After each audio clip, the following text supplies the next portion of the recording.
के लिए गए थे, कहाँ पर? लक्ष्मण ने कहा गुरुवर हम तो पुष्प वाटिका में गए थे पुष्प लेने के लिए। और लक्ष्मण ने कुछ बात बताई गुरुजी को।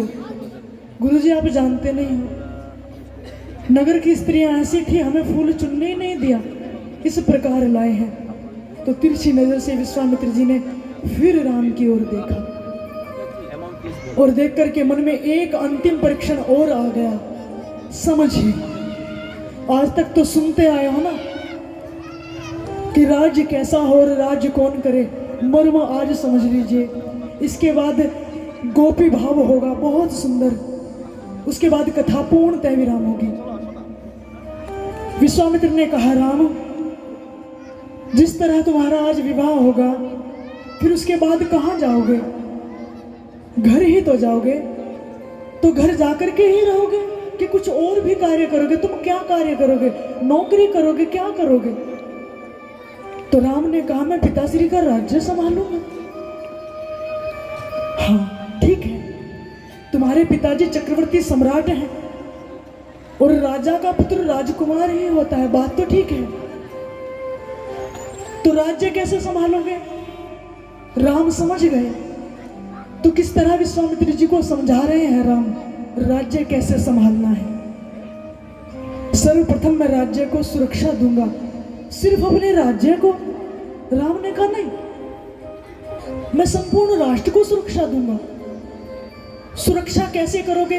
किस कार्य प्रणाली से, कैसी पद्धति होगी तुम्हारी सुरक्षा करने की? क्योंकि राजा का कार्य होता है सर्वप्रथम प्रजा को सुरक्षा दे। कहने लगे सर्वप्रथम मैं उनको सुरक्षा दूंगा जो पूर्णतः असुरक्षित है। हमारे वन असुरक्षित हैं, वन के कोल भील नीची जाति जो असुरक्षित है, मैं उनको ऊपर लाऊंगा, उनके संग रहूंगा। अच्छा, तो राक्षसों को तुम कैसे वध करोगे? राम ने कहा बड़ा आसान तरीका है गुरुवर। ये विचार वार्तालाप होते हैं जी विश्वामित्र से राम के, हाँ कुंभ रामायण में है, रघुवंशम में है, बातचीत करते हैं आपस में। तो कक्ष में बैठ करके राम ने कहा ऋषिवर ऐसा कहें उससे पहले विश्वामित्र ने कहा तुम तो राजकुमार हो, चक्रवर्ती सम्राट के पुत्र हो, चक्रवर्ती सेना ले जाओगे और वध कर दोगे रावण का। राम ने कहा नहीं, मैं चक्रवर्ती सम्राट की सेना अपने संग लेकर के नहीं जाऊंगा। क्यों? क्योंकि सेना वेतन पर काम करती है और जो वेतन पर काम करती है उसका ध्यान वेतन पर रहता है, पूर्णतः काम नहीं कर पाती। अच्छा, तो तुम अकेले लड़ोगे? नहीं, मैं अकेले भी रावण से नहीं लड़ूंगा। तो क्या करोगे राम? तो राम ने जो समझाया राज करने की नीतियों को, उनको समझिए। राजा सिर्फ एक हो सकता है, राज संभालने वाला ऐसा हो राम जैसा। जब तो आज तक भी श्रेष्ठ कहलाता है ना, राम राज्य श्रेष्ठ हो, राम राज्य। राज्य कैसा हो?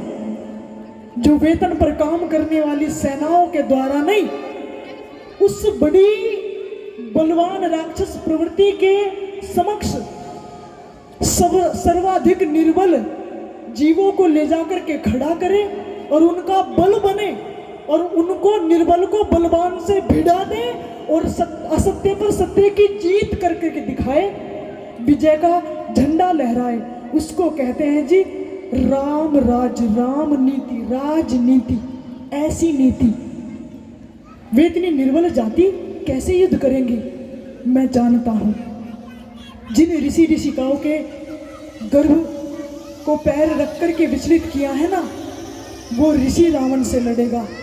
जिन बानरों को आग में भून भून करके जिंदा खाया है ना रावण की सेना ने, उन बानरों को खड़ा करूंगा। क्यों?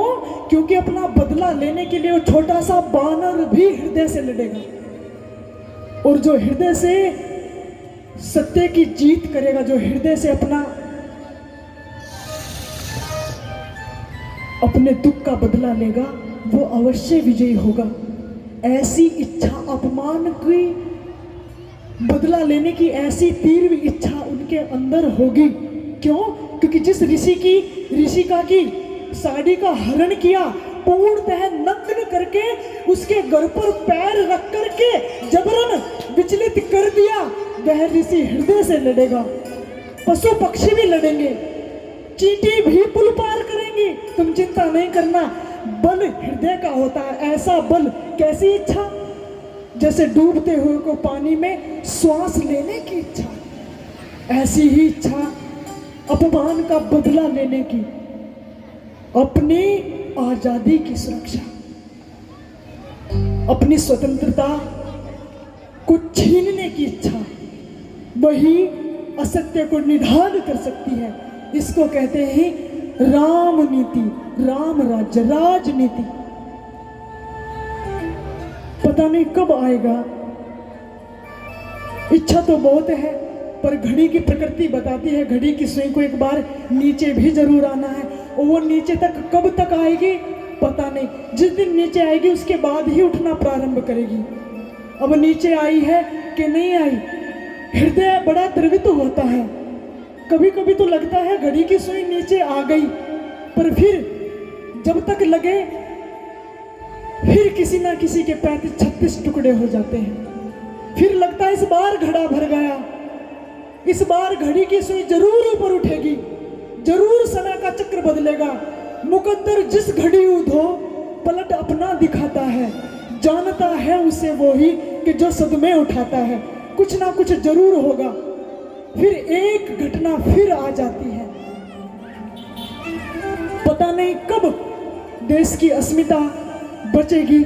इसी के साथ निवेदिता गोपी भाव रखेगी बड़ा सुंदर, और कल बहुत आनंदमय कथा होगी, सबका नाचने का मन होगा। कल की कथा बहुत आनंदमय होगी।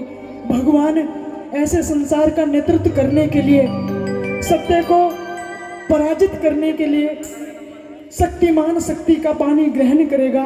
कल जनक की कन्या का कन्यादान होगा।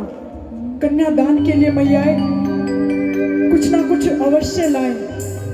पात्र रखा, कुछ नहीं लाए, कुछ नहीं लाए, कुछ भी नहीं लाए तो अपने घर से, अपने बाग से एक फूल लेकर के आ जाएं, कन्यादान करें, ताकि आपकी कन्याओं का सुरक्षित कन्यादान हो सके।